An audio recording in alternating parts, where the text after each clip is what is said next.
ஒரு 7 மணிக்குள்ளேயே சோறு தின்னுக்கலாம். ராத்திரி சோறு மிச்சமான குழம்பு இருந்ததுன்னா சாட் போட்டு 10லேயே அந்த முட்டை குழம்பையும் வச்சு அடிச்சிடலாம். அப்படி பற்றிடுச்சுன்னா அடுத்த நாள் காலையில் முட்டை குழம்பு பண்ணிடலாம். அப்புறம் போய் சாட் போட்டு இந்நேரம் முறுக்கு போனோம்னா பன்னி கசாப்பு போட்டிருப்பான். போய் 2 கிலோ எடுத்து வந்து நாளைக்கு மத்தியானத்துக்கு சமைச்சிக்கலாம். ஏன் இதான் கதை. ஆமாம், இதே சித்தோட்டு மாப்பிள்ளையாட்டம் வேட்டி கால் வலி விட்டு போகிற கழுத்தட்டி விழுந்துன்னு என்ன தெரியுமா? அவுந்துருச்சுன்னா அவுத்து தோல் போடு. என்னதான் காட்டுக்குள்ளே வந்துட்டு நம்ம அம்மனை தோலை வேணாலும் யாரும் கேட்பாரு இல்லை. ஆமாம், பார்த்து போவாக்கலாம். சலுதியா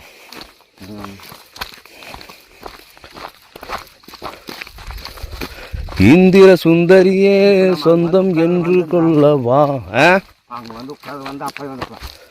உட்காராலேன்னு எனக்கு தொடையெல்லாம் வலிக்குது. உட்காராம என்ன மயரா விடுங்கிறது. லேட்டாக தான் ஆகுது. லேட்டாக அங்கே போனேன்னு என்ன ஏறாப்பலான்னு டிக்கெட் கிழிக்கிறியா? நான் தான் போய் ஆலியாப்பட்டு கூட்டிகிட்டு வரேன். நானே பொறுமையாக இருக்கிறேன். உனக்கு என்ன சோத்தன்னு போட்டு சும்மா சுத்த காட்டுக்குள்ள. அப்புறம் என்ன இந்திர சுந்தரியே சொந்தம் என்று சொல்லவா.